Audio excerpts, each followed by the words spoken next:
laptop. Hello everyone, I'm here to guide you how you can install the Google Meet on your laptop. So if you want to install the Google Meet on your laptop, you have to follow this step. First of all, you have to navigate to your start button and look for the option of Microsoft Store. So once you are on your Microsoft Store, you have to search for the Google Meet. Once you have so just search for the Google Meet. So once you have searched for the Google Meet here, if the Google Meet is available, you have to download from the Microsoft Store here. So you can see that there is no option of Google Meet. You have to cross the Microsoft Store and open up your any browser like Safari or Google Chrome. So once you are here, you have to just search for the Google Meet here. Once you have searched for the Google Meet here, you can also go and you can go to device.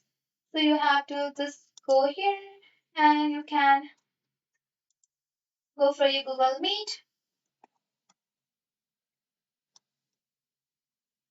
So once you are on your Google Meet, you have to just go for this. Also, you can find your Google Meet here and you can go for the copy link address. After that, you can paste it on your desktop home screen or laptop home screen here.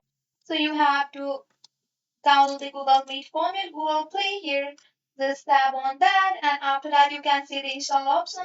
Just tap on the install option of your Google Meet here. And after that, you can go for the install option and you can easily download the Google Meet on your device. Also, you can navigate to your Google Chrome here and just tap on this boxes and you will easily find your Google Meet here. So with the help of this simple step, you can easily have your Google Meet on your PC or laptop. That's it for today. If you like this video, please hit that like button and subscribe for more. I will see you in the next one. Thank you.